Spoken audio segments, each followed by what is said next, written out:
उरों कहानी अगे मुड़दी है। अंग्रेज़ों ने पंजाब नूं अपने अंडर तो लिया, पर आपां नूं शुरू तो ही पता पंजाबी की ने, पंजाबी ने कि बगावती सुभाਅ दे, तो इन्हां नूं ईजली या लंबे समय तक तुसीं गुलाम नहीं रख सकते। तो अंग्रेज़ों नूं भजाउण लई पंजाब समेत सारे ही इंडिया दे विच की होण लग गए, ठीक है, लहरां चल पईआं, अंदोलन होण लग गए, रैवोल्यूशनस होण लग गईआं, नैशनल मूवमेंट्स चलियां, जिसका रिजल्ट की आया तो रहिंदी खुंदी की हो गई पहली वर्ल्ड वॉर तो सैकेंड वर्ल्ड वॉर। पहली वर्ल्ड वॉर विच तां अंग्रेज़ों ने अपने वादे पूरे नहीं करे, पर दूसरी दे करके उहदे विच इंडियंस की हैल्प लैण लई अंग्रेज़ों नूं अपने वादे पूरे करने पे। दूसरी वर्ल्ड वॉर खत्म होने तो बाद 15 अगस्त 1947 नूं अंग्रेज़ों ने की करिया, देश आज़ाद करिया। तो देश आज़ाद होंदे ही एक होर गल भी हुई, की होया, देश नूं आज़ादी तो मिली पर उहदा मुल बहुत वड्डा चुकाना पिया। वड्डा मुल की चुकाया? पंजाब वंडिया गया।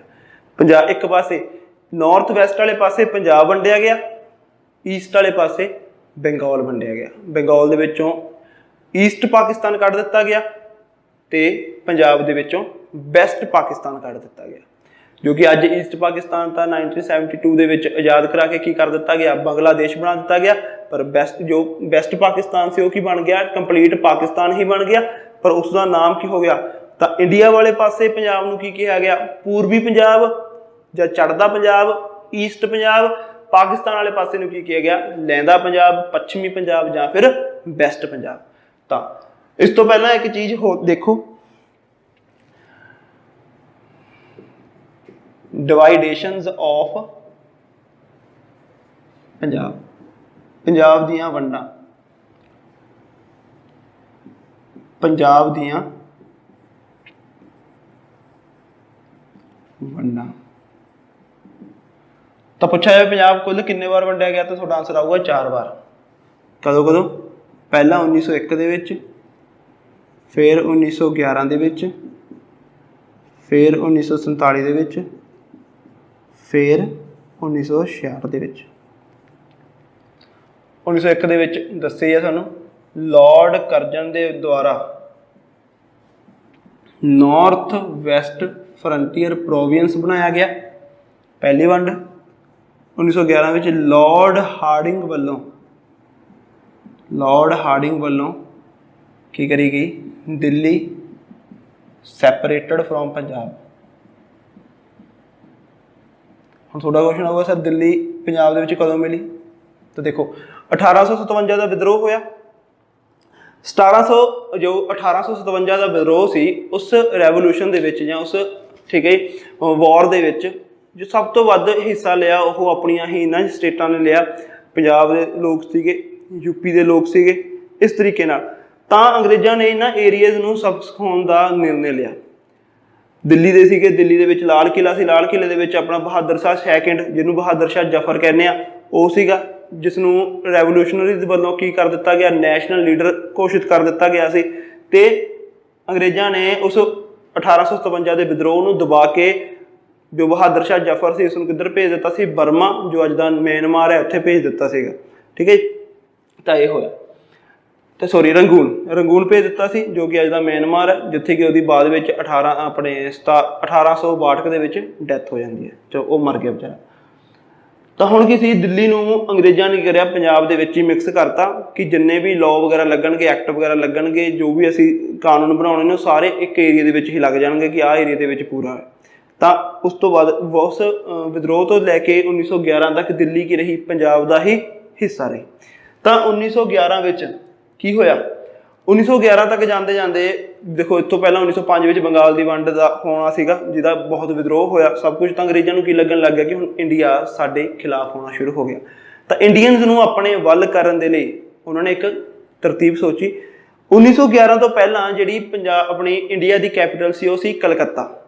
तो अंग्रेज़ों ने इंडियंस नूं ये शो करन लई कि असीं तुहाडे बारे सोचदे हां, सानूं तुहाडे हर एक परसन की की है रिस्पैक्ट की कदर है, असीं तुहाडी सब की रिस्पैक्ट करते हैं। तो असीं की करते हैं तुहाडे लई, असीं की कर रहे हैं, असीं तुहाडे लई दिल्ली नूं की बना रहे हैं, आपदी कैपिटल बना रहे हैं।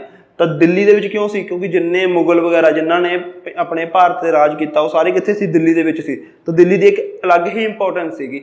ਤਾਂ ਦਿੱਲੀ ਦੀ ਉਸੇ ਇੰਪੋਰਟੈਂਸ ਨੂੰ ਵਾਪਸ ਕਰਨ ਲਈ ਤੇ ਲੋਕਾਂ ਨੂੰ ਇਹ ਸ਼ੋਅ ਕਰਨ ਲਈ ਕਿ ਅਸੀਂ ਤੁਹਾਡੇ ਉਵੇਂ ਹੀ ਮੁਗਲਾਂ ਵਾਂਗੂ ਜਿਵੇਂ ਤੁਸੀਂ ਉਹ ਕਰਦੇ ਸੀ ਅਸੀਂ ਵੀ ਉਵੇਂ ਹੀ ਕਰਾਂਗੇ, ਸਭ ਕੁਝ ਤੁਹਾਡੀ ਦੇਖ ਰੇਖ ਵਗੈਰਾ ਸਭ ਕੁਝ, ਇਹ ਸਭ ਕੁਝ ਸ਼ੋਅ ਕਰਨ ਲਈ ਦਿੱਲੀ ਨੂੰ ਕੀ ਬਣਾਇਆ ਗਿਆ? ਇੰਡੀਆ ਦੀ ਕੈਪੀਟਲ ਬਣਾਇਆ ਗਿਆ।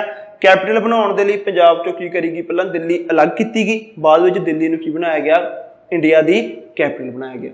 ਤਾਂ ਦੂਸਰੀ ਵਾਰ 1911 ਦੇ ਵਿੱਚ ਪੰਜਾਬ ਦੀ ਵੰਡ ਹੋਈ। ਤੀਜੀ ਵਾਰ 1947 ਦੇ ਵਿੱਚ ਲਾਰਡ ਮਾਊਂਟਬੈਟਨ ਦੇ ਵਕਤ ਲਾਰਡ ਮਾਊਂਟਬੈਟਨ ਪੰਜਾਬ ਦੇ ਵਿੱਚੋਂ ਕੀ ਕੱਢ ਦਿੱਤਾ ਗਿਆ? East Punjab and West Punjab, ਇਹ ਕੱਢ ਦਿੱਤਾ ਗਿਆ। ਆਖਰੀ ਵਾਰ 1966 ਦੇ ਵਿੱਚ 1 ਨਵੰਬਰ 1966 ਨੂੰ, ਠੀਕ ਹੈ ਜੀ,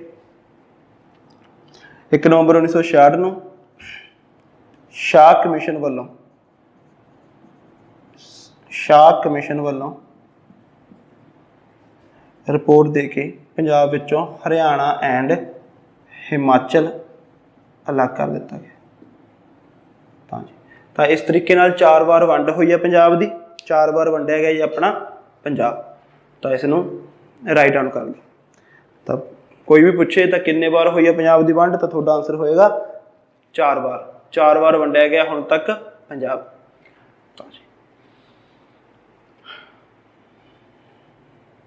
ਆਈ ਹੋਪ ਲਿਖ ਲਿਆ ਹੋਏਗਾ। ਤਾਂ ਅੱਗੇ ਦੇਖੋ,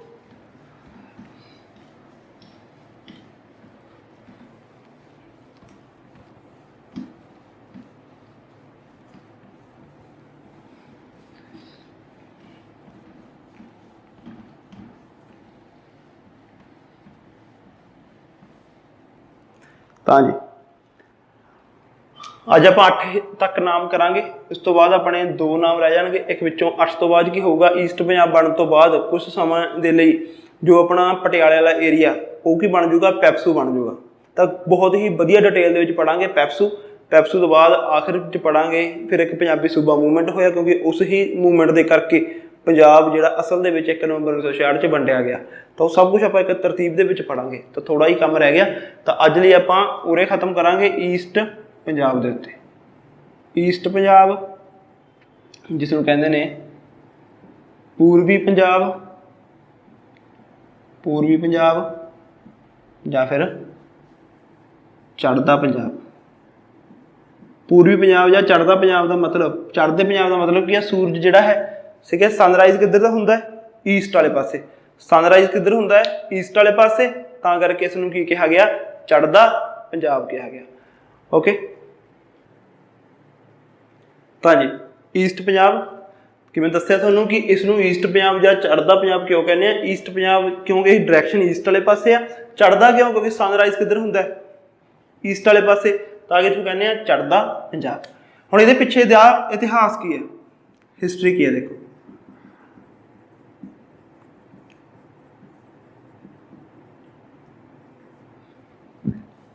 ਕੀ ਹੋਇਆ? ਹੁਣ ਕੀ ਸੀਗਾ? ਜਿਵੇਂ ਕਿ ਤੁਹਾਨੂੰ ਮੈਂ ਦੱਸਿਆ ਦੂਸਰੀ ਵਿਸ਼ਵ ਯੁੱਧ ਹੋਇਆ। ਦੂਸਰੇ ਵਿਸ਼ਵ ਯੁੱਧ ਦੇ ਵਿੱਚ ਕੀ ਮੰਨਿਆ ਗਿਆ ਕਿ ਇੰਡੀਅਨਸ ਤਾਂ ਹੀ ਪਾਰਟੀਸਪੇਟ ਕਰਨਗੇ ਜੇਕਰ ਅੰਗਰੇਜ਼ ਚਾਹੇ ਉਹ ਜਿੱਤਣ ਚਾਹੇ ਉਹ ਹਾਰਨ, ਬ੍ਰਿਟਿਸ਼ਰ ਕੀ ਕਰਨਗੇ? ਇੰਡੀਆ ਨੂੰ ਛੱਡ ਕੇ ਜਾਣਗੇ। ਇਹ ਚੀਜ਼ ਹੋਈ। ਉਸੇ ਹੀ ਵਾਅਦੇ ਦੇ ਅਕੋਰਡਿੰਗ ਜੋ ਲਿਖਤਾਂ ਦੇ ਵਿੱਚ ਦਿੱਤਾ ਗਿਆ ਸੀ, ਫਰਵਰੀ 1947 ਦੇ ਵਿੱਚ, ਫਰਵਰੀ 1947 ਵਿੱਚ, ਫਰਵਰੀ 1947 ਦੇ ਵਿੱਚ ਸਰ ਕਲੇਮੈਂਟ ਐਟਲੀ, ਠੀਕ ਹੈ, ਸਰ ਕਲੇਮੈਂਟ ਐਟਲੀ, ਫਰਵਰੀ 1947 ਵਿੱਚ ਸਰ ਕਲੇਮੈਂਟ ਐਟਲੀ ਇਹ ਕੌਣ ਸੀਗੇ? ਹੀ ਵਾਜ਼ ਦਾ ਪ੍ਰਾਈਮ ਮਿਨਿਸਟਰ ਆਫ ਬ੍ਰਿਟੇਨ ਜਾਂ England. He was the PM of Britain ਜਾਂ ਤੁਸੀਂ ਕਹਿ ਸਕਦੇ ਹੋ ਇੰਗਲੈਂਡ। ਜਿਸ ਵਕਤ ਦੇਸ਼ ਆਜ਼ਾਦ ਹੋ ਰਿਹਾ ਸੀ ਆਪਣਾ, ਉਸ ਵਕਤ ਦਾ ਇੰਗਲੈਂਡ ਦਾ ਪ੍ਰਧਾਨ ਮੰਤਰੀ ਕੌਣ ਸੀ? Sir claimant ਐਟਲੇ। ਤਾਂ ਸਰ ਕਲੇਮੈਂਟ ਐਟਲੇ ਨੇ ਫਰਵਰੀ 1947 ਨੂੰ ਜੋ ਪਾਵਰ ਸੀਗੀਆਂ ਪਾਵਰਸ ਦੀ ਟ੍ਰਾਂਸਫਰ ਜੋ ਸੀ, ਪਾਵਰਸ ਨੂੰ ਟ੍ਰਾਂਸਫਰ ਕਰਨ ਦੇ ਲਈ ਮਤਲਬ ਬ੍ਰਿਟਿਸ਼ ਈਸਟ ਇੰਡੀਆ ਤੋਂ ਜਾਂ ਬ੍ਰਿਟਿਸ਼ ਗਵਰਨਮੈਂਟ ਲਿਖ ਲੈਂਦੇ ਹਾਂ, ਬ੍ਰਿਟਿਸ਼ ਗਵਰਨਮੈਂਟ ਤੋਂ ਕਿਹਨੂੰ ਦੇਣ ਲਈ, ਇੰਡੀਅਨਸ ਦੇ ਹੱਥ ਦੇਣ ਲਈ ਕੀ ਭੇਜਿਆ, ਆਪਣਾ ਇੱਕ ਪਰਸਨ ਭੇਜਿਆ।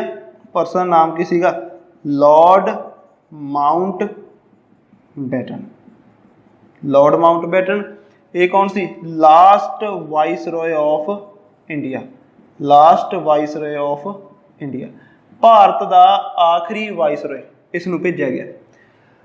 ਲਾਰਡ ਮਾਊਂਟ ਬੈਟਨ ਨੇ ਉਰੇ ਆ ਕੇ ਇੰਡੀਅਨਸ ਨੂੰ ਜੋ ਪਾਵਰ ਦੇਣੀ ਸੀ, ਉਸ ਤੋਂ ਬਾਅਦ ਉਹ ਪਾਵਰ ਦੇ ਨਾਲ ਹੀ ਕੀ ਚੀਜ਼ਾਂ ਡਿਸਾਈਡ ਕੀਤੀਆਂ ਗਈਆਂ। ਇਹਨਾਂ ਨੂੰ ਕਿਹਾ ਗਿਆ ਕਿ ਕਿਉਂਕਿ ਮੁਸਲਿਮ ਲੀਗ ਤੇ ਇੰਡੀਅਨ ਨੈਸ਼ਨਲ ਕਾਂਗਰਸ ਦੇ ਵਿੱਚ ਥੋੜ੍ਹੇ ਜਿਹੇ ਮਟੇਵ ਚੱਲ ਰਹੇ ਸੀਗੇ, ਤਾਂ ਉਹ ਆਖਿਰਕਾਰ ਇੰਡੀਆ ਨੂੰ ਫਰੀਡਮ ਦੇਣ ਦੇ ਲਈ ਕੀ ਚੀਜ਼ ਸ਼ਰਤ ਨੂੰ ਦੋਨਾਂ ਨੇ ਮੰਨ ਲਿਆ, Indian national Congress and Muslim League ਨੇ ਕਿਸ ਗੱਲ ਨੂੰ ਮੰਨਿਆ ਕਿ ਪੰਜਾਬ ਨੂੰ ਕੀ ਕਰ ਦਿਓ, ਡਿਵਾਈਡੇਸ਼ਨ ਆਫ ਪੰਜਾਬ ਕਰ ਦਿਓ, ਡਿਵਾਈਡੇਸ਼ਨ ਆਫ ਪੰਜਾਬ ਕਰ ਦਿਓ, ਪੰਜਾਬ ਨੂੰ ਵੰਡ ਦਿਓ। ਤਾਂ ਕਿਵੇਂ ਆ, ਫਰਵਰੀ 1947 ਦੇ ਵਿੱਚ ਸਰ ਕਲੈਮੈਂਟ ਐਟਲੇ ਬ੍ਰਿਟੇਨ ਦੇ PM ਸੀਗੇ, ਇੰਗਲੈਂਡ ਦੇ, ਉਹਨਾਂ ਵੱਲੋਂ ਪਾਵਰਸ ਨੂੰ ਬ੍ਰਿਟਿਸ਼ ਗਵਰਨਮੈਂਟ ਤੋਂ ਇੰਡੀਅਨਸ ਦੇ ਹੱਥ ਟ੍ਰਾਂਸਫਰ ਕਰਨ ਦੇ ਲਈ ਆਪਣਾ ਇੱਕ ਪਰਸਨ ਲਾਰਡ ਮਾਊਂਟ ਬੈਟਨ ਭੇਜਿਆ ਗਿਆ, ਜੋ ਕਿ ਵਾਇਸਰੋਏ ਸੀ ਭਾਰਤ ਦਾ। ਉਸਨੇ ਕੀ ਕੀਤਾ, ਉਸਨੇ ਸ਼ਰਤ ਮੂਹਰੇ ਗੱਲਾਂ ਰੱਖੀਆਂ ਕਿ ਇਸ ਤਰੀਕੇ ਨਾਲ ਹੋਊਗਾ, ਜਾਂ ਤਾਂ ਤੁਹਾਨੂੰ ਇਕੱਠਿਆਂ ਨੂੰ ਕਰਨਾ ਪਊਗਾ, ਰਹਿਣਾ ਪਊਗਾ। ਇਕੱਠੇ ਰਹਿਣ ਲਈ ਮਨਜ਼ੂਰ ਨਹੀਂ ਸੀਗੇ, ਕਹਿੰਦੇ ਸਾਨੂੰ ਆਪਣਾ ਅਲੱਗ ਤੋਂ ਏਰੀਆ ਦਿਓ, ਜਗ੍ਹਾ ਦਿਓ। ਤਾਂ ਗੱਲ ਕਿਸ ਤੇ ਮੁੱਕੀ, ਦੋਨੇ ਹੀ ਇੰਡੀਅਨ ਨੈਸ਼ਨਲ ਕਾਂਗਰਸ ਤੇ ਮੁਸਲਿਮ ਲੀਗ ਕਿਸ ਗੱਲ ਤੇ ਹੋ ਗਏ ਰਾਜੀ ਕਿ ਉਹਨਾਂ ਨੂੰ ਪੰਜਾਬ ਦਾ ਡਿਵਾਈਡੇਸ਼ਨ ਕਰ ਦਿਓ, ਇੱਕ ਪੰਜਾਬ ਦਾ ਹਿੱਸਾ ਸਾਡੇ ਕੋਲ, ਇੱਕ ਪੰਜਾਬ ਦਾ ਹਿੱਸਾ ਸਾਡੇ ਕੋਲ। ਤਾਂ ਇਸ ਚੀਜ਼ ਨੂੰ ਪੂਰਾ ਕਰਨ ਲਈ, ਪੰਜਾਬ ਦੀ ਡਿਵਾਈਡੇਸ਼ਨ ਨੂੰ ਕਰਨ ਲਈ ਤੇ ਪੰਜਾਬ ਦੀ ਜੋ ਵੀ ਬਾਉਂਡਰੀ ਨੂੰ, ਸੀਮਾ ਨੂੰ ਨਿਰਧਾਰਿਤ ਕਰਨ ਦੀ, ਬਾਉਂਡਰੀ ਜਾਂ ਸੀਮਾ ਨਿਰਧਾਰਿਤ ਕਰਨ ਦੇ ਲਈ ਕੀ ਬਣਾਇਆ ਗਿਆ, ਇੱਕ ਬਾਉਂਡਰੀ ਕਮਿਸ਼ਨ ਬਣਾਇਆ ਗਿਆ। ਇੱਕ ਬਾਉਂਡਰੀ ਕਮਿਸ਼ਨ ਦੀ ਸਥਾਪਨਾ ਕੀਤੀ ਗਈ, ਠੀਕ ਹੈ ਜੀ, ਇੱਕ ਬਾਉਂਡਰੀ ਕਮਿਸ਼ਨ ਬਣਾਇਆ ਗਿਆ।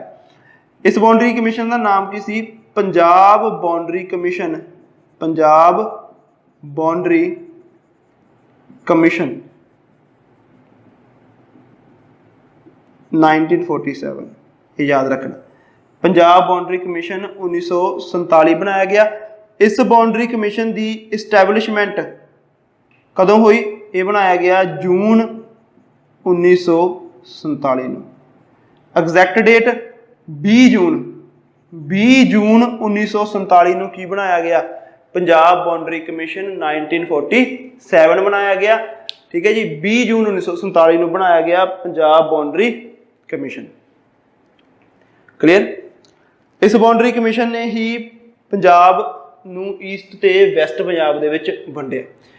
ਉਰੇ ਤੱਕ ਦੇਖੋ, ਫਰਵਰੀ 1947 ਸਰ ਕਲੈਮੈਂਟ ਐਟਲੇ, ਉਹਨਾਂ ਨੇ ਪਾਵਰ ਨੂੰ ਟ੍ਰਾਂਸਫਰ ਕਰਨ ਦੇ ਲਈ ਮਾਊਂਟ ਬੈਟਨ ਨੂੰ ਭੇਜਿਆ। ਮਾਊਂਟ ਬੈਟਨ ਨੇ ਇੰਡੀਅਨ ਨੈਸ਼ਨਲ ਕਾਂਗਰਸ ਤੇ ਮੁਸਲਿਮ ਲੀਗ ਮੰਨੇ ਕਿ ਪੰਜਾਬ ਨੂੰ ਡਿਵਾਈਡ ਕਰੋ। ਪੰਜਾਬ ਨੂੰ ਡਿਵਾਈਡ ਕਰਨ ਲਈ ਤੇ ਉਹਦੀ ਬਾਉਂਡਰੀਜ਼ ਨੂੰ ਡਿਸਾਈਡ ਕਰਨ ਦੇ ਲਈ ਇੱਕ ਬਾਉਂਡਰੀ ਕਮਿਸ਼ਨ ਬਣਾਇਆ ਗਿਆ 20 ਜੂਨ 1947 ਨੂੰ, ਜਿਹਦਾ ਨਾਮ ਕੀ ਰੱਖਿਆ ਗਿਆ, ਪੰਜਾਬ ਬਾਉਂਡਰੀ ਕਮਿਸ਼ਨ 1947। ਉਰੇ ਤੱਕ ਕਲੀਅਰ। ਉਹ ਵੀਡੀਓ ਨੂੰ ਪੌਜ਼ ਕਰਕੇ ਉਹ ਦੇਖ ਲਿਓ। ਇਸ ਤੋਂ ਅੱਗੇ ਲਿਖਦੇ ਹਾਂ, ਇਸ ਤੋਂ ਅੱਗੇ ਪੜ੍ਹੋ ਪੰਜਾਬ ਬਾਉਂਡਰੀ ਕਮਿਸ਼ਨ 1947 ਦਾ ਕੀ ਸਟਰਕਚਰ ਸੀ, ਕਿਸ ਤਰੀਕੇ ਨਾਲ ਕੰਮ ਸੀ।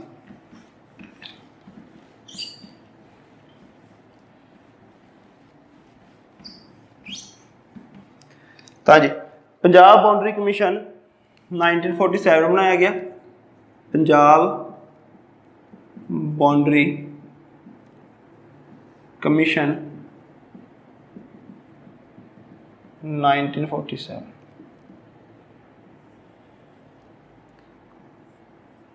ਇਸਟੈਬਲਿਸ਼ਮੈਂਟ ਹੋਈ 20 ਜੂਨ 1947 ਨੂੰ। 20 ਜੂਨ 1947 ਨੂੰ ਬਣਿਆ। ਅਦਰ ਨੇਮ, ਦੂਜਾ ਨਾਮ ਕੀ ਸੀ, ਰੈੱਡ ਕਲਿਫ ਕਮਿਸ਼ਨ।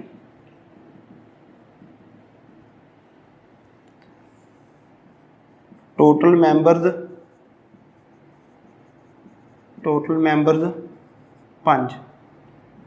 5 ਦੇ ਵਿੱਚੋਂ ਇੱਕ ਸੀਗਾ ਇਸ ਦਾ ਚੇਅਰਮੈਨ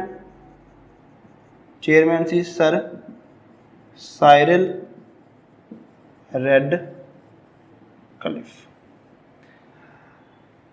ਸਰ ਸਾਇਰਲ ਰੈਡਕਲਿਫ ਨੇ ਹੀ ਕੀ ਬਣਾਈ, ਇੰਡੀਆ ਪਾਕਿਸਤਾਨ ਦੀ ਬਾਉਂਡਰੀ ਬਣਾਈ, ਇਸ ਕਰਕੇ ਇਸ ਨੂੰ ਕੀ ਕਹਿੰਦੇ ਨੇ, ਰੈਡਕਲਿਫ ਲਾਈਨ ਕਹਿੰਦੇ ਨੇ। ਠੀਕ ਹੈ ਜੀ। ਇਹਨਾਂ ਨੇ ਕਿਵੇਂ ਬਣਾਇਆ, ਦੇਖੋ ਸਰ ਸਾਇਰਲ ਰੈਡਕਲਿਫ ਨੇ ਜੋ ਵੀ ਪੁਲਿਸ ਸਟੇਸ਼ਨ ਸੀਗੇ, ਪੁਲਿਸ ਸਟੇਸ਼ਨਸ, ਉਹਨਾਂ ਪੁਲਿਸ ਸਟੇਸ਼ਨਸ ਨੂੰ ਮਾਰਕ ਕਰਕੇ ਇਹ ਆਪਣਾ ਪੂਰਾ ਮੈਪ ਬਣਾਇਆ। ਉਸ ਪੁਲਿਸ ਸਟੇਸ਼ਨ ਤੋਂ ਹੀ ਇੱਧਰ ਉੱਧਰ ਜੋ ਬਾਉਂਡਰੀਜ਼ ਨੇ ਉਹ ਡਿਸਾਈਡ ਕਰਿਆ ਕਿ ਇੱਧਰਲੇ ਪੁਲਿਸ ਸਟੇਸ਼ਨ ਤੋਂ ਇੱਧਰਲੇ ਪਾਸੇ ਵਾਲੀ ਬਾਉਂਡਰੀ ਪਾਕਿਸਤਾਨ ਦੇ, ਇੱਧਰਲੇ ਪਾਸੇ ਇੰਡੀਆ ਵਾਲੀ। ਤਾਂ ਜੋ ਬੰਗਲਾਦੇਸ਼ ਵਾਲਾ ਬਾਉਂਡਰੀ ਬਣਾਈ ਗਈ ਉਹ ਵੀ ਸਰ ਸਾਇਰਲ ਰੈਡਕਲਿਫ ਵੱਲੋਂ ਹੀ ਬਣਾਈ ਗਈ ਹੈ। ਤਾਂ ਇਸ ਤੋਂ ਬਾਅਦ ਇਹਨਾਂ ਦੇ ਨਾਲ 4 ਮੈਂਬਰ ਸੀਗੇ, 4 ਮੈਂਬਰਸ। ਦੂਸਰੇ ਕਿਹੜੇ ਸੀਗੇ, ਆਪਾਂ ਨੇ ਕਿਹਾ ਕਿ ਟੋਟਲ 5 ਮੈਂਬਰ ਸੀਗੇ, 5 ਮੈਂਬਰਾਂ ਵਿੱਚੋਂ ਇੱਕ ਚੇਅਰਮੈਨ ਹੋ ਗਏ, ਬਾਕੀ 4 ਮੈਂਬਰ ਕਿਹੜੇ ਕਿਹੜੇ ਨੇ ਦੇਖੋ, Justice Muhammad Munir, Justice Muhammad Munir, Justice Din Muhammad, Justice Din Muhammad,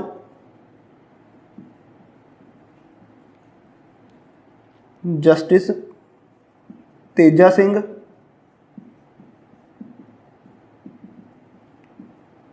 and Justice Mehr Chand Mahajan. ਠੀਕ ਹੈ। ਤਾਂ ਸਰ ਸਾਇਰਲ ਰੈਡਕਲਿਫ ਚੇਅਰਮੈਨ ਸੀਗੇ। ਇਹ 4 ਜੋ ਸੀਗੇ ਇਹਨਾਂ ਦੇ ਮੈਂਬਰ ਸੀਗੇ, justice Muhammad Munir, Justice Din Muhammad, Justice Teja Singh and Justice Mehr Chand Mahajan.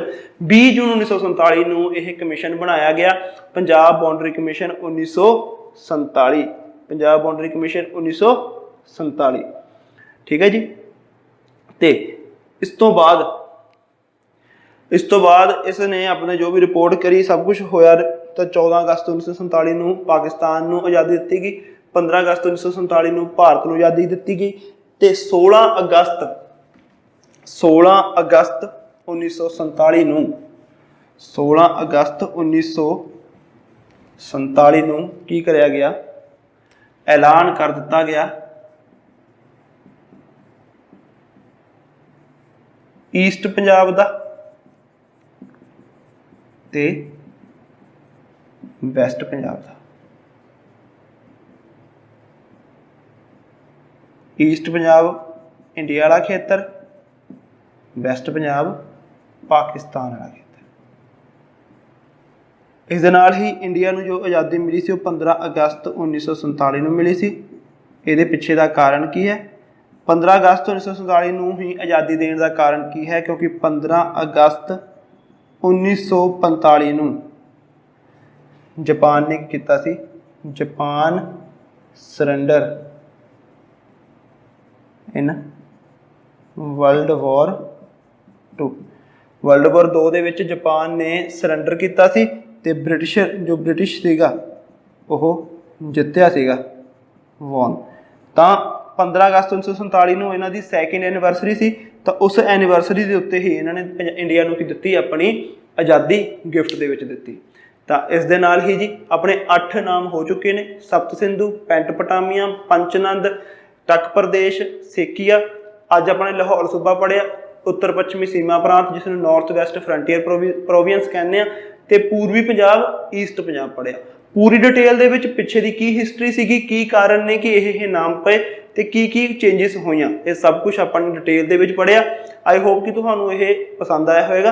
ਪਸੰਦ ਆਇਆ ਤਾਂ ਆਪਣੇ ਫਰੈਂਡਸ ਨੂੰ ਵੀ ਦੱਸੋ ਐਪ ਦੇ ਬਾਰੇ, ਸਟੱਡੀ ਅਫੇਅਰਸ ਦੇ ਬਾਰੇ, ਤਾਂ ਕਿ ਉਹ ਵੀ ਆਪਣੀ ਜੋ ਤਿਆਰੀ ਹੈ ਉਹ ਬੜੀ ਹੀ ਈਜ਼ੀ ਤੇ ਬੜੀ ਹੀ ਕੁਆਲਿਟੀ ਦੇ ਨਾਲ ਕਰ ਸਕਣ। ਇੰਗਲਿਸ਼ ਤੇ ਪੰਜਾਬੀ ਜਿਵੇਂ ਆਪਾਂ ਕਰ ਹੀ ਰਹੇ ਹਾਂ ਉਵੇਂ ਹੀ ਸਾਰੇ ਲੈਕਚਰ ਚੱਲਣਗੇ। ਠੀਕ ਹੈ ਜੀ। ਇਸ ਤੋਂ ਬਾਅਦ ਅਸੀਂ ਹੌਲੀ ਹੌਲੀ ਲੈ ਕੇ ਆਵਾਂਗੇ ਅੱਗੇ ਪੰਜਾਬ ਜੀਕੇ ਤੋਂ ਬਾਅਦ ਜੀਓਗ੍ਰਾਫੀ, ਹਿਸਟਰੀ, ਪੋਲਿਟਿਕਸ, ਸਭ ਕੁਝ ਤੁਹਾਡੇ ਲਈ ਆਏਗਾ। ਤਾਂ ਇਹ ਸੀਗਾ ਆਪਣੇ ਪੰਜਾਬ ਜੀਕੇ ਦੇ ਬਾਰੇ, ਪੰਜਾਬ ਦੇ ਨਾਮ। ਅੱਗੇ ਆਪਾਂ ਅਗਲੇ ਲੈਕਚਰ ਦੇ ਵਿੱਚ ਪੜ੍ਹਾਂਗੇ ਪੈਪਸੂ ਦਾ ਕਿਵੇਂ ਬਣਿਆ, ਪੈਪਸੂ ਦਾ ਕੀ ਸਟਰਕਚਰ ਸੀਗਾ, ਕਿਸ ਤਰੀਕੇ ਨਾਲ ਸਾਰਾ ਕੁਝ ਫੁੱਲ ਐਂਡ ਡਿਟੇਲ ਦੇ ਵਿੱਚ।